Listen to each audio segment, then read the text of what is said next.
고급 식당의 샹들리에가 은은하게 빛나고 있었습니다. 하지만 테이블 위의 공기는 차갑게 얼어붙어 있었습니다. 중년 여자가 손으로 코를 가볍게 가렸습니다. 그리고 작은 기침을 했습니다. 작업복을 입은 남자를 바라보며 중년 남자가 입을 열었습니다. 결혼이라는 게 두 사람만의 일은 아니지 않습니까? 집안과 집안이 만나는 거니까요. 잠시 침묵이 흘렀습니다. 저희는 그런 부분을 중요하게 생각합니다. 배경이라고 할까요?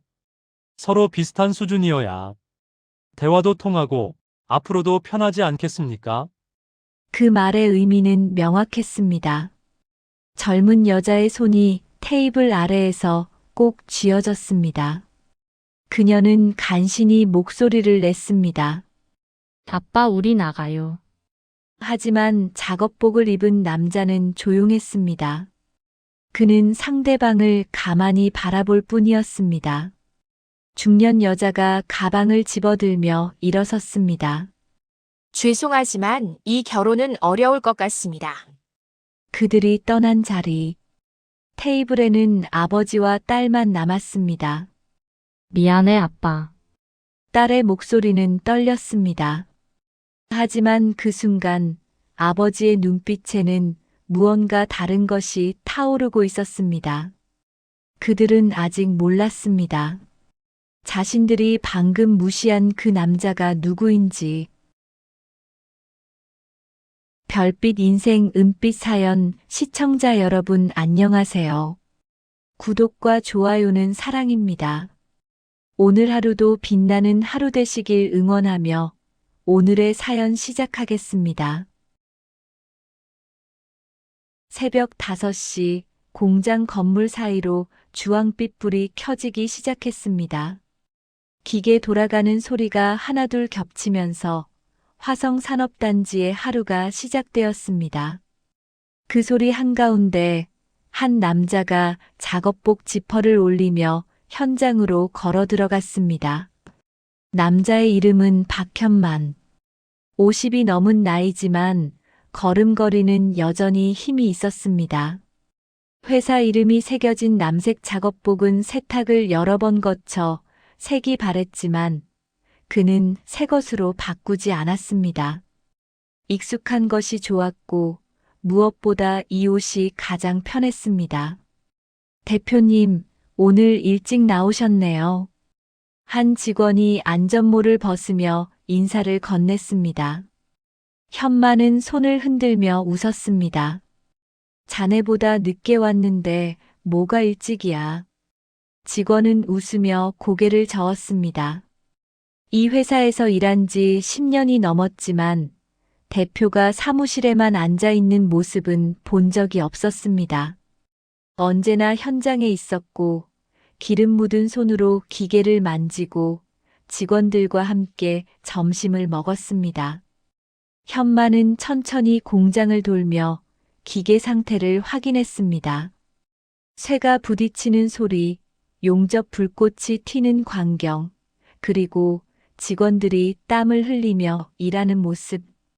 이 모든 것이 그에게는 가장 익숙하고 소중한 풍경이었습니다. 회사는 이제 전국에 납품처를 둔 중견 기업이 되었습니다. 임원들은 그에게 사무실로 옮기라고 여러 번 권했습니다. 하지만 그는 고개를 저었습니다. 나는 여기가 편해. 이곳이 내 자리야. 그는 이곳에서 시작했고 이곳에서 모든 것을 배웠습니다. 25살 아무것도 없던 시절 작은 공장에서 용접 기술을 익혔습니다. 손에 화상을 입어가며 밤을 새우고 몇 번이고 실패하며 기술을 쌓았습니다. 그렇게 10년을 버텼고 작은 하청 공장 하나를 인수했습니다. 그리고 다시 20년이 흘렀습니다. 지금은 전국 60개 이상의 건설 현장에 기술과 자재를 공급하는 회사가 되었습니다. 하지만 그는 변하지 않았습니다. 여전히 작업복을 입었고 여전히 기계 앞에 섰습니다. 오전 10시 사무실에서 전화가 왔습니다. 대표님, 오늘 오후 상견례 잊지 않으셨죠? 비서의 목소리가 조심스럽게 물었습니다. 현만은 잠시 멈칫했습니다. 그리고 천천히 고개를 끄덕였습니다. 알고 있어. 잊지 않았어. 전화를 끊고 나서 그는 잠시 허공을 바라봤습니다. 딸 지은이의 상견례. 그 생각만으로도 가슴 한편이 따뜻해졌습니다. 지은이는 그의 유일한 딸이었습니다. 27, 유치원 교사로 일하며 아이들을 돌보는 따뜻한 사람이었습니다. 어릴 적부터 착했고 누구에게나 예의 바른 아이였습니다. 현만은 딸을 키우면서 단 한 번도 소리를 높인 적이 없었습니다. 그럴 필요가 없었습니다. 지은이는 스스로 옳은 길을 선택할 줄 아는 아이였습니다. 아빠, 저 남자친구 생겼어요. 몇 달 전 지은이가 조심스럽게 말을 꺼냈을 때 현만은 웃으며 고개를 끄덕였습니다. 그래? 좋은 사람이야? 네. 건설 회사 다니는 사람인데 착하고 성실해요.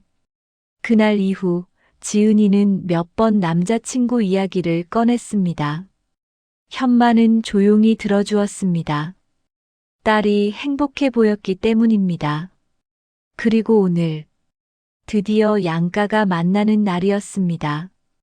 현만은 손에 묻은 기름을 닦으며 작은 한숨을 내쉬었습니다. 이따 집에 들러서 양복으로 갈아입고 가야겠다고 생각했습니다. 하지만 바로 그 순간이었습니다. 대표님, 큰일 났습니다. 한 직원이 급히 달려왔습니다. 얼굴이 창백했습니다. 3호 라인 용접기에서 화재 경보가 울렸습니다. 지금 바로 확인해야 합니다.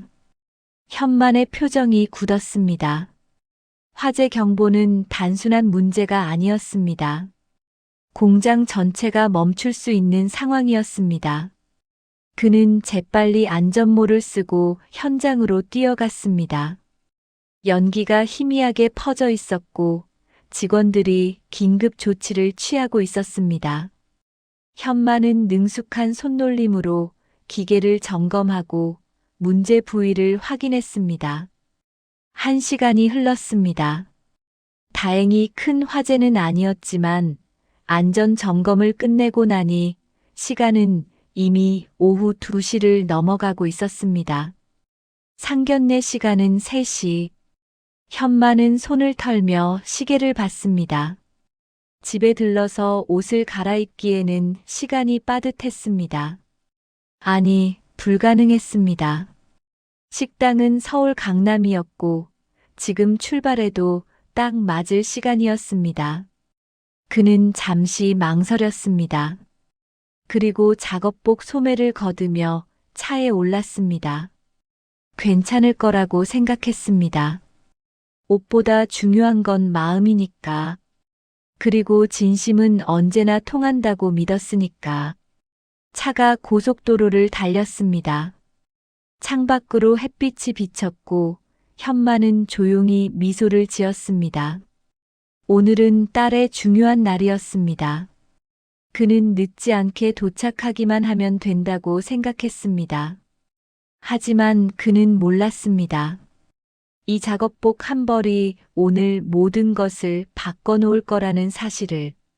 식당 문을 열었을 때 가장 먼저 들린 건 조용한 클래식 음악이었습니다. 샹들리에가 은은하게 빛나는 실내는 고급스러웠고 테이블 위 흰 천은 주름 하나 없이 펴져 있었습니다.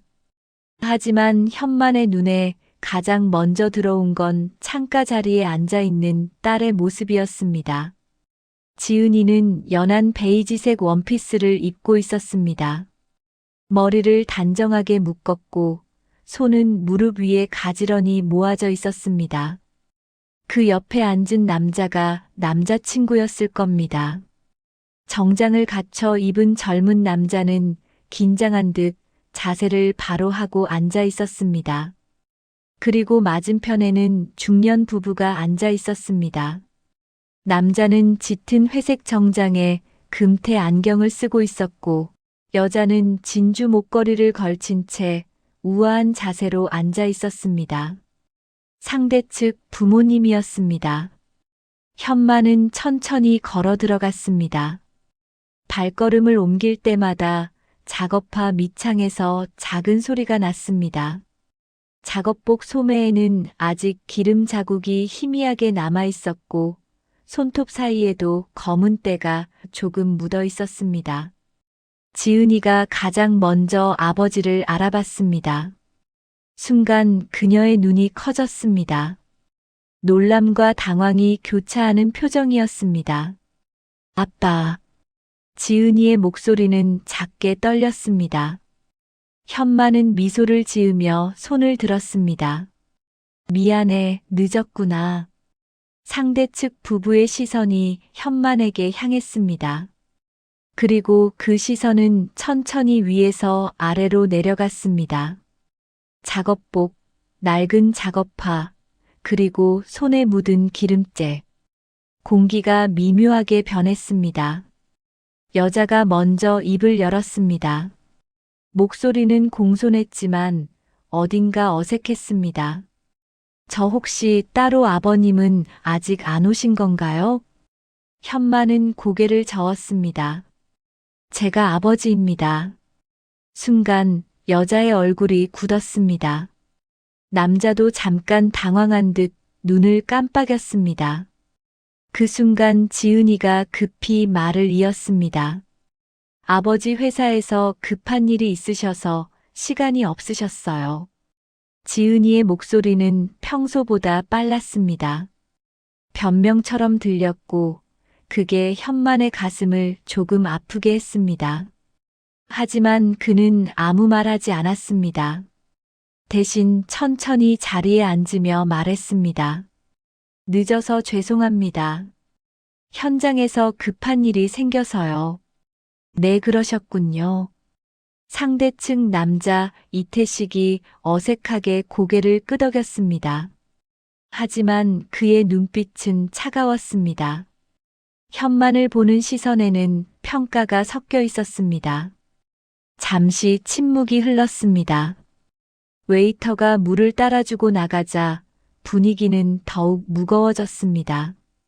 여자 윤지혜가 조심스럽게 코를 가렸습니다. 그리고 작은 기침을 했습니다. 오늘 날씨가 좋네요. 그녀의 말은 가볍게 시작되었지만 시선은 계속 현만의 작업복에 머물러 있었습니다. 마치 그 옷이 이 자리에 어울리지 않는다고 말하는 것 같았습니다. 이태식이 물을 한 모금 마시며 물었습니다. 혹시 무슨 일 하십니까? 목소리는 정중했지만 그 안에는 거리감이 묻어났습니다. 현마는 담담하게 대답했습니다. 공장 운영합니다. 건설 쪽 기술 납품 회사입니다. 아, 그러시군요. 이태식은 짧게 답하고는 더 이상 묻지 않았습니다. 관심이 없다는 듯한 태도였습니다. 그는 아들 태성을 바라보며 말을 이었습니다. 우리 태성이는 건설사 이사입니다. 올해로 입사 7년 차고 벌써 임원 트랙에 올랐죠. 자랑이었습니다. 그 말 속에는 은근한 우월감이 섞여 있었습니다. 윤지혜도 미소를 지으며 거들었습니다. 저희 집안이 대대로 건설 쪽이었거든요. 남편 아버지 때부터요. 태성이도 어릴 때부터 이쪽 일을 배웠어요. 그녀는 지은이를 힐끗 보며 말을 이었습니다. 따님은 유치원 선생님이시라고요? 네.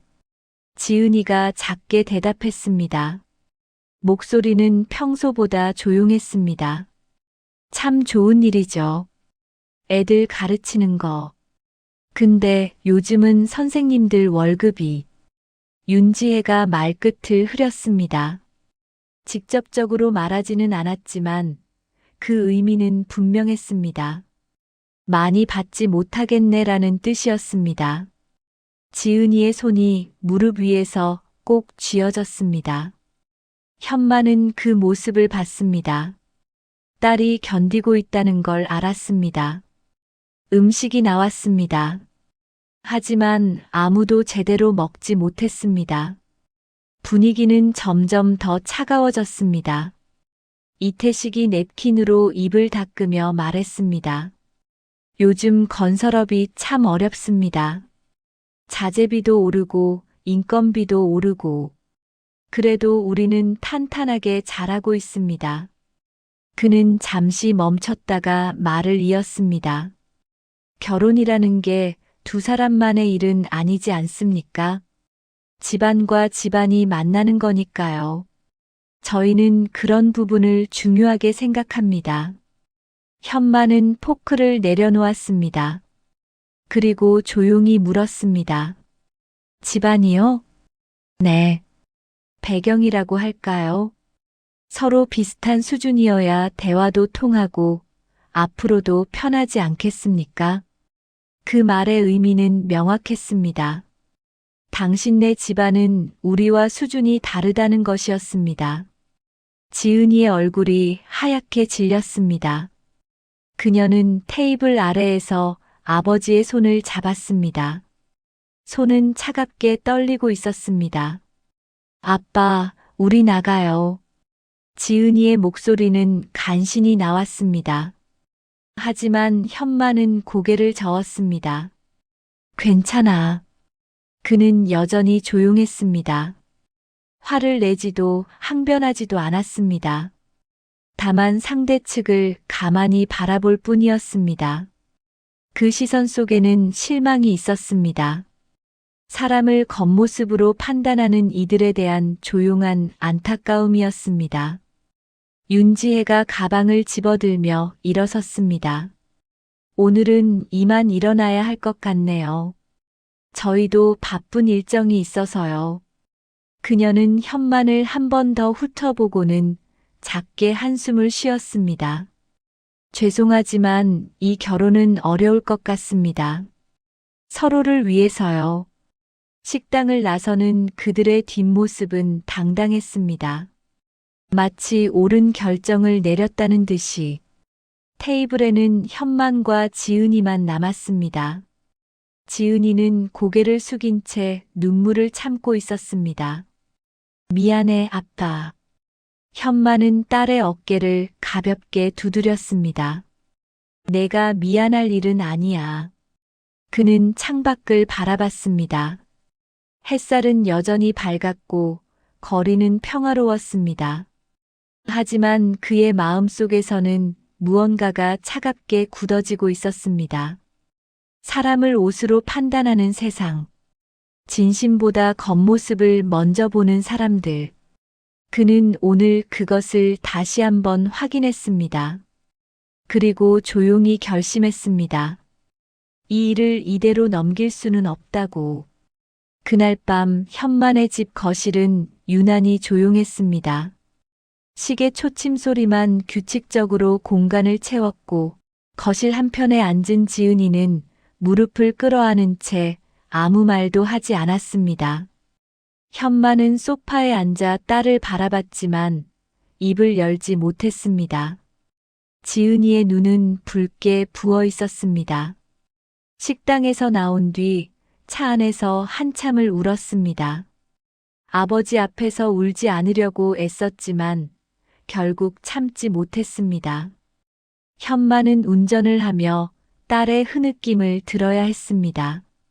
그 소리가 가슴을 찔렀습니다. 아빠.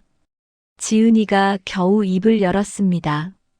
목소리는 갈라져 있었습니다. 내가 아빠한테 미안해요.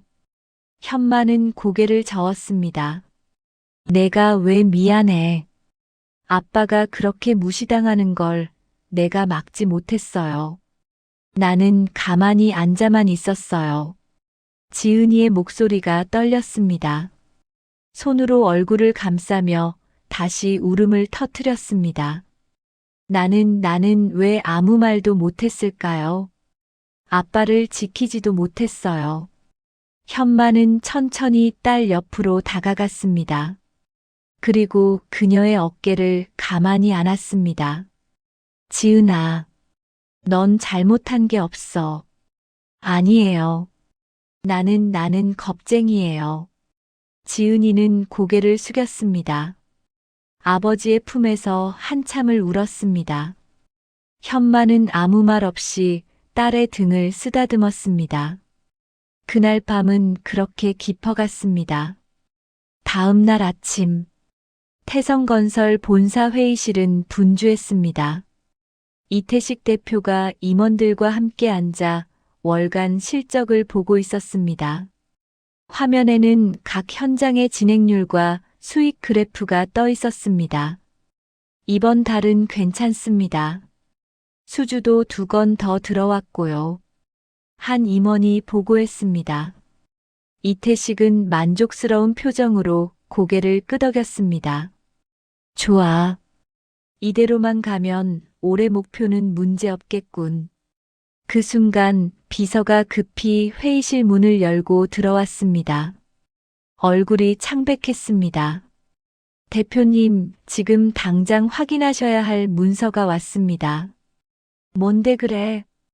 비서는 태블릿을 이태식 앞에 놓았습니다. 화면에는 공문 한 장이 떠 있었습니다. 계약 해지 통보서. 이태식의 눈이 커졌습니다. 그는 화면을 빠르게 훑었습니다. 한빛기술 주식회사는 귀사와 체결된 모든 기술 납품 계약을 즉시 해지함을 통보합니다. 손이 미세하게 떨렸습니다. 그는 다시 문서를 읽었습니다. 발신인 이름이 눈에 들어왔습니다. 총괄 대표 박현만. 순간 머릿속이 하얗게 비었습니다. 어제 상견례에서 만났던 그 남자. 작업복을 입고 왔던, 자신들이 무시했던 그 남자. 이게 무슨... 이태식은 말을 잇지 못했습니다. 임원들도 화면을 보며 당황한 표정을 지었습니다. 대표님, 한빛기술은 우리 전체 현장의 60% 이상을 담당하는 협력업체입니다. 이게 끊기면... 한 임원이 떨리는 목소리로 말했습니다. 현장이 멈춥니다. 회의실이 조용해졌습니다. 정적 속에서 누군가의 숨소리만 들렸습니다. 이태식은 천천히 자리에서 일어났습니다. 그리고 사무실로 걸어갔습니다. 문을 닫자마자 책상에 주저앉았습니다. 한빛기술. 그 이름을 이제야 제대로 확인했습니다. 검색창에 회사명을 쳤습니다. 화면에 회사 홈페이지가 떴습니다. 전국 건설 현장 기술 공급 1위 기업. 60개 이상의 주요 건설사 협력 파트너. 그리고 대표이사 소개란에는 박현만의 사진이 있었습니다. 어제 본 그 남자였습니다. 작업복을 입고 있었지만 사진 속에서는 정장 차림이었습니다. 단정한 인상에 조용하지만 단단해 보이는 눈빛. 이태식은 천천히 의자에 기댔습니다. 손으로 얼굴을 감쌌습니다. 자신이 무엇을 한 건지 이제야 깨달았습니다. 그날 오후, 윤지혜가 집에서 친구와 통화를 하고 있었습니다. 어머, 그 집 딸이 유치원 선생이라며? 월급이 얼마나 되겠어? 그녀는 웃으며 말했습니다. 어제 상견례 이야기를 하는 중이었습니다. 그리고 아버지가 작업복 입고 왔다니까? 도대체 상식이 없는 거야. 우리 집안과는 안 맞아. 친구도 맞장구를 쳤고 윤지혜는 만족스럽게 웃었습니다. 자신이 옳은 결정을 내렸다고 확신했습니다. 그 순간 현관문이 열렸습니다. 이태식이 들어왔습니다. 얼굴은 창백했고 넥타이는 흐트러져 있었습니다. 여보, 벌써 왔어? 윤지혜는 통화를 끊고 남편을 바라봤습니다. 뭔가 심상치 않았습니다. 당신 어제 그 사람이 누군지 알아? 이태식의 목소리는 낮았습니다. 윤지혜는 고개를 갸웃했습니다. 누구? 그 작업복 입고 온 사람? 한빛기술 총괄 대표야. 순간 윤지혜의 표정이 굳었습니다. 뭐라고? 우리 회사 주요 협력업체. 전국 현장 60%를 담당하는 회사. 그 회사 사장이야. 이태식은 소파에 털썩 앉았습니다. 그리고 오늘 모든 계약이 끊겼어. 윤지혜는 말을 잇지 못했습니다. 손에 들고 있던 찻잔이 바닥에 떨어져 깨졌습니다. 하지만 그녀는 그것조차 신경 쓰지 못했습니다. 그럼 우리 회사가 망할 수도 있어. 이태식의 목소리는 무겁게 가라앉았습니다. 당장 다음 주부터 자재가 안 들어와. 현장이 멈춰. 손해배상 청구도 들어올 거고. 그는 말을 잇지 못하고 고개를 떨어뜨렸습니다. 윤지혜는 그 자리에 서서 멍하니 남편을 바라봤습니다. 어제 자신이 한 말들이 떠올랐습니다. 집안의 격, 서로 비슷한 수준, 그리고 코를 막았던 그 순간, 뒤늦은 후회가 밀려왔습니다. 하지만 이미 늦었습니다. 그날 저녁, 현만은 회사 사무실에서 창밖을 바라보고 있었습니다. 해가 지고 있었고 공장 조명이 하나씩 켜지기 시작했습니다.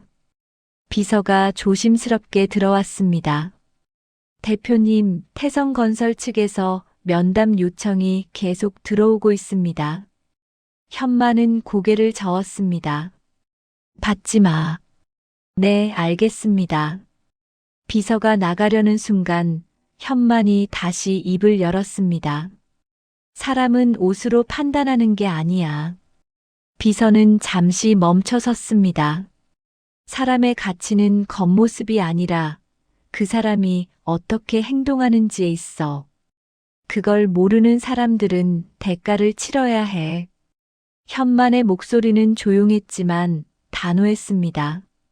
그는 창밖의 공장을 바라보며 작게 한숨을 내쉬었습니다. 딸이 당한 모욕, 그리고 자신이 받은 무시, 그것들은 결코 가볍게 넘길 수 있는 일이 아니었습니다. 이제 시작이었습니다. 일주일이 지났습니다. 태성건설 본사 복도는 평소와 달리 무거운 공기로 가득했습니다. 직원들은 서로 눈을 마주치지 않으려는 듯 고개를 숙이고 걸었습니다. 회의실 문 밖에는 여러 명의 현장 소장들이 모여 있었습니다. 누군가는 팔짱을 끼고 있었고 누군가는 휴대폰을 들여다보며 불안한 표정을 지었습니다. 회의실 안에서는 이태식의 목소리가 새어나왔습니다. 대체 언제까지 기다려야 하는 겁니까? 죄송합니다, 대표님. 한빛기술 측에서는 아무 답변도 하지 않고 있습니다. 구매팀장의 목소리는 지쳐 있었습니다. 다른 업체는 알아보고 있습니다만 한빛기술만큼 기술력과 물량을 감당할 수 있는 곳이 없습니다. 설령 있다 해도 최소 2달은 걸립니다. 2달. 이태식의 목소리가 높아졌습니다. 당장 다음 주면 현장 3곳이 멈춰요. 2달이면 회사가 무너진다고. 회의실이 조용해졌습니다. 구매팀장은 더 이상 말하지 못했습니다. 이태식은 책상을 짚고 천천히 숨을 내쉬었습니다. 손이 떨리고 있었습니다. 같은 시각. 화성 공장에서는 평소와 다름없는 하루가 이어지고 있었습니다. 기계 소리가 규칙적으로 울렸고 직원들은 각자 맡은 일을 묵묵히 해나갔습니다. 현만은 현장을 돌며 작업 상태를 확인했습니다. 작업복 차림의 그는 여느 때와 다를 바 없었습니다. 한 직원이 용접 마스크를 벗으며 다가왔습니다. 대표님, 태성건설 말고도 연락 온 곳이 몇 군데 더 있습니다. 그래? 네. 계약 해지 소식이 퍼진 모양입니다. 다들 우리랑 거래하고 싶어 합니다. 현만은 고개를 끄덕였습니다. 괜찮은 곳이 있으면 검토해봐. 태성건설은요? 직원이 조심스럽게 물었습니다. 현만은 잠시 침묵했습니다. 그리고 천천히 입을 열었습니다. 더 기다려봐야지. 더요? 응. 조금 더. 직원은 고개를 갸웃했지만 더 이상 묻지 않았습니다. 대표의 결정을 믿었습니다. 사흘 후, 태성건설 현장 한 곳에서 문제가 터졌습니다. 자재 부족으로 공사가 중단되었고 발주처에서 항의가 들어왔습니다. 이번 주 안에 해결 안 되면 계약 위반입니다. 손해배상 각오하셔야 합니다. 발주처 담당자의 목소리는 차갑고 단호했습니다. 이태식은 사무실에서 머리를 감싸 쥐었습니다. 벽에 걸린 회사 연역 액자가 눈에 들어왔습니다. 아버지가 세운 회사, 30년을 이어온 회사, 그 모든 것이 무너지고 있었습니다. 윤지혜가 사무실 문을 열고 들어왔습니다. 그녀의 얼굴에도 지친 기색이 역력했습니다. 여보, 한 번 더 연락해봐요. 직접 찾아가서라도 사과해야 해요. 이태식은 고개를 저었습니다. 이미 10번도 넘게 전화했어. 받지도 않아. 그럼 어떡해요? 이대로 있다가는. 그녀는 말을 잇지 못했습니다. 손으로 입을 가렸습니다. 이태식은 의자에서 일어났습니다. 그리고 창밖을 바라봤습니다. 회색빛 하늘 아래로 건물들이 보였습니다. 저 많은 건물 중 하나가 자신들의 현장이었습니다. 이제는 멈춰버린 현장. 내가 잘못했어. 그의 목소리는 낮게 가라앉았습니다. 그 사람을 옷으로만 봤어. 무시했어. 그게 이렇게 돌아올 줄은 몰랐어. 윤지혜는 아무 말도 하지 못했습니다. 자신도 똑같았으니까요. 아니, 어쩌면 자신이 더 심했습니다. 코를 막고 비웃고 격이 다르다고 말했습니다. 뒤늦은 후회가 밀려왔지만 시간을 되돌릴 수는 없었습니다. 이틀 후, 현만은 사무실에서 서류를 검토하고 있었습니다. 비서가 노크를 하고 들어왔습니다. 대표님, 태성건설 이태식 대표가 직접 찾아왔습니다. 현만은 펜을 내려놓았습니다. 잠시 생각하더니 고개를 끄덕였습니다. 들어오라고 해. 문이 열리고 이태식이 들어왔습니다. 상견례 때와는 사뭇 다른 모습이었습니다. 넥타이는 느슨하게 풀려 있었고 얼굴에는 피곤함이 역력했습니다. 그는 현만 앞에 섰습니다. 그리고 천천히 고개를 숙였습니다. 죄송합니다. 목소리는 떨렸습니다. 제가 잘못했습니다. 대표님을 무시했고 따님을 무시했습니다. 변명의 여지가 없습니다. 현만은 의자에 기댄 채 그를 바라봤습니다. 아무 말도 하지 않았습니다. 이태식은 계속 고개를 숙인 채 말을 이었습니다. 부탁드립니다. 다시 한번 기회를 주십시오. 회사가 무너지고 있습니다. 침묵이 흘렀습니다. 시계 초침 소리만 규칙적으로 들렸습니다. 현만은 천천히 입을 열었습니다. 이 대표님. 네. 사람을 판단할 때 무엇을 기준으로 삼으십니까? 이태식은 고개를 들었습니다. 현만의 눈을 마주쳤습니다. 옷입니까? 직업입니까? 아니면 집안 배경입니까? 질문은 날카로웠습니다. 이태식은 입술을 깨물었습니다. 저는 잘못 생각했습니다. 제 딸이 그날 얼마나 상처받았는지 아십니까? 현만의 목소리는 조용했지만 무게가 있었습니다. 그 아이가 저한테 미안하다고 울었습니다. 아버지를 지키지 못했다고요. 이태식은 고개를 떨어뜨렸습니다. 정말 죄송합니다. 현만은 한숨을 내쉬었습니다. 그리고 책상 서랍에서 서류 한 장을 꺼냈습니다. 일주일 뒤에 다시 오십시오. 네. 그때 답을 드리겠습니다. 이태식은 믿기지 않는다는 표정을 지었습니다. 희망의 불씨가 보였습니다. 감사합니다. 정말 감사합니다. 그는 다시 한번 깊게 고개를 숙이고 사무실을 나갔습니다. 문이 닫히고 비서가 조심스럽게 물었습니다. 대표님, 정말 다시 계약하실 생각이십니까? 현만은 창밖을 바라봤습니다.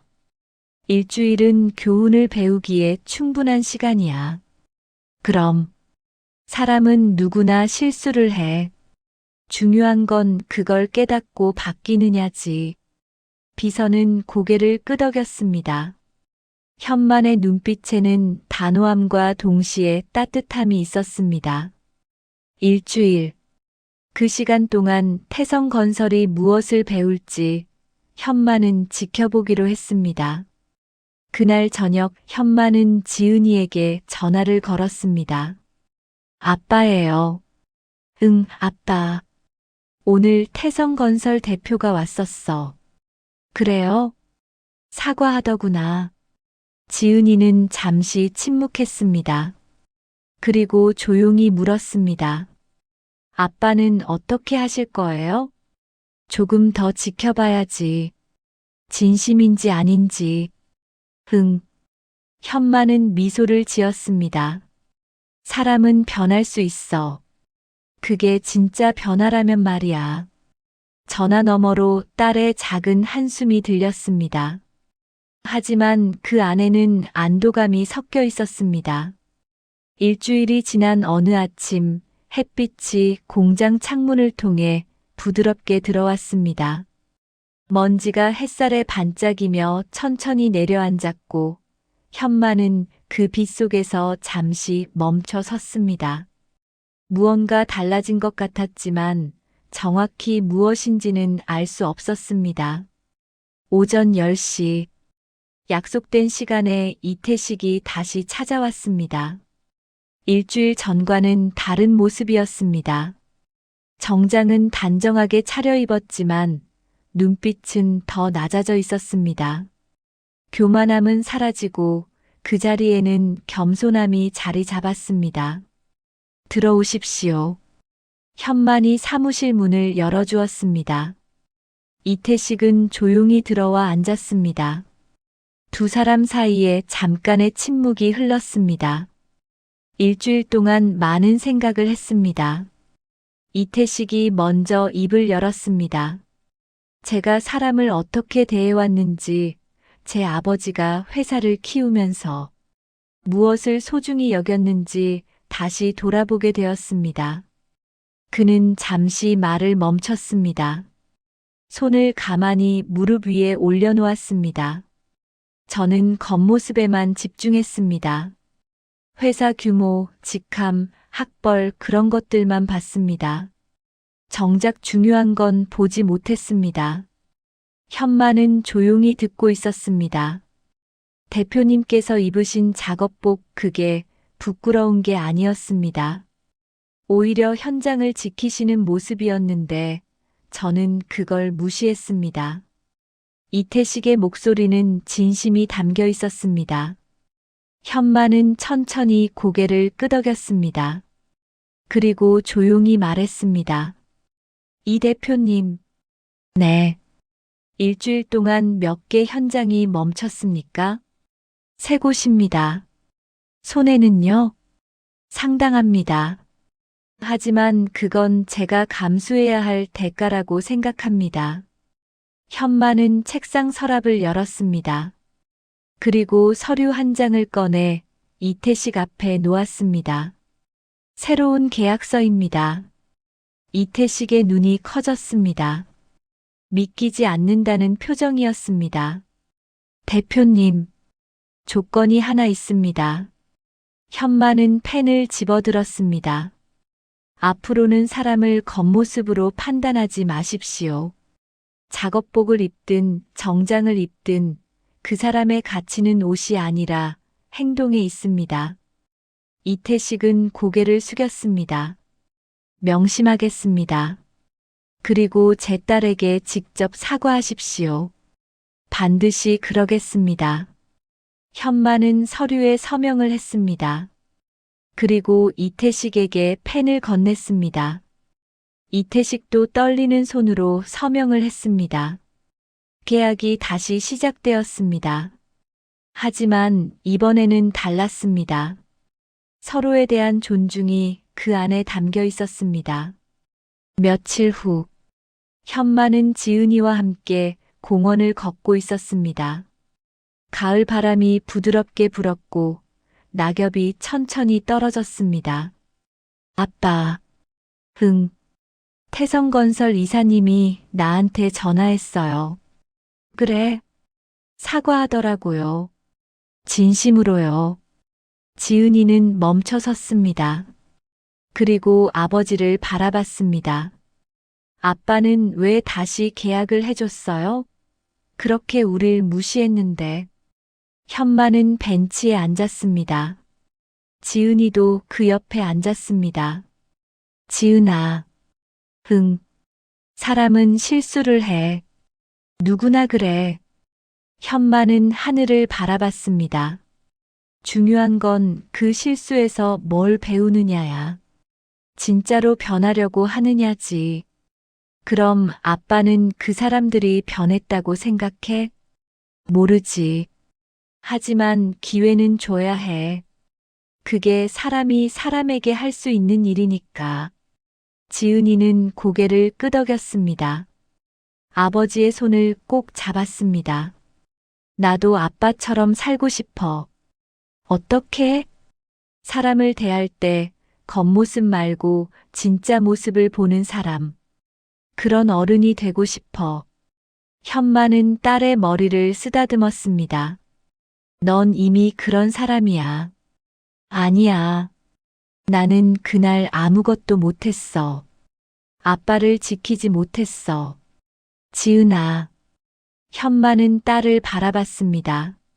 내가 나를 지킬 필요는 없어. 내가 너를 지키는 거야. 그게 아버지니까. 지은이의 눈에 눈물이 맺혔습니다. 하지만 이번에는 슬픔이 아니었습니다. 감사함이었습니다. 고마워, 아빠. 두 사람은 그렇게 한참을 앉아 있었습니다. 말없이 바람을 느끼며 서로의 온기를 나누었습니다. 그로부터 몇 달이 지났습니다. 태성건설은 현장을 다시 정상화했고 이태식은 직원들을 대하는 태도가 달라졌습니다. 협력업체 사람들에게도 예의를 갖추기 시작했습니다. 작은 변화였지만 사람들은 그것을 느낄 수 있었습니다. 어느 날 현마는 공장을 돌다가 신입사원 한 명과 마주쳤습니다. 젊은 청년이 작업복을 입고 기계 앞에서 땀을 흘리고 있었습니다. 힘들지? 현만이 물었습니다. 아니요, 괜찮습니다. 청년은 밝게 웃었습니다. 이 일이 좋아요. 뭔가 만들어진다는 게 신기해요. 현마는 고개를 끄덕였습니다. 그리고 자신의 손을 내려다봤습니다. 기름과 땀으로 얼룩진 손. 하지만 부끄럽지 않은 손이었습니다. 이 손으로 무언가를 만들고 사람들과 함께 일하고 딸을 키웠습니다. 이 손에는 삶의 흔적이 새겨져 있었습니다. 열심히 해. 내가 만드는 것들이 어딘가에서 누군가를 돕고 있을 거야. 네, 대표님. 현마는 미소를 지으며 다시 걸음을 옮겼습니다. 저녁이 되어 사무실로 돌아왔을 때 창밖으로 노을이 보였습니다. 주황빛과 붉은빛이 섞여 하늘을 물들이고 있었습니다. 아름다웠습니다. 현마는 창가에 서서 그 풍경을 바라봤습니다. 50이 넘은 나이. 그동안 많은 일들이 있었습니다. 어려움도 있었고 기쁨도 있었습니다. 무시를 당한 적도 있었고 존중을 받은 적도 있었습니다. 하지만 그는 변하지 않았습니다. 여전히 작업복을 입고 여전히 현장을 지켰습니다. 그게 그의 방식이었고 그의 자부심이었습니다. 사람의 품격은 옷에 있지 않습니다. 직함에 있지도 않습니다. 그것은 그 사람이 어떻게 행동하는지, 어떻게 다른 사람을 대하는지에 있습니다. 현마는 그것을 평생 믿어왔습니다. 그리고 앞으로도 그렇게 살아갈 것입니다. 노을이 천천히 지고 어둠이 찾아왔습니다. 하지만 공장 불빛은 여전히 밝게 빛났습니다. 내일도 모레도 그 불빛은 계속될 것입니다. 그리고 그 불빛 아래에서 많은 사람들이 오늘도 땀 흘리며 일하고 있습니다. 각자의 자리에서 각자의 방식으로 자신의 삶을 살아가고 있습니다. 그게 바로 품격입니다. 남에게 보여주기 위한 것이 아니라 자신을 위해 지켜가는 것. 당신도 오늘 하루 자신만의 품격을 지키셨나요? 별빛 인생 은빛 사연 시청자 여러분, 오늘 이야기 어떠셨나요? 여러분의 구독과 좋아요, 그 마음 하나가 제게는 정말 큰 응원이 됩니다. 여러분의 하루가 별빛처럼 반짝이고 마음이 은빛처럼 편안하길 진심으로 응원합니다. 항상 함께 해주셔서 감사합니다. 그리고 진심으로 사랑합니다.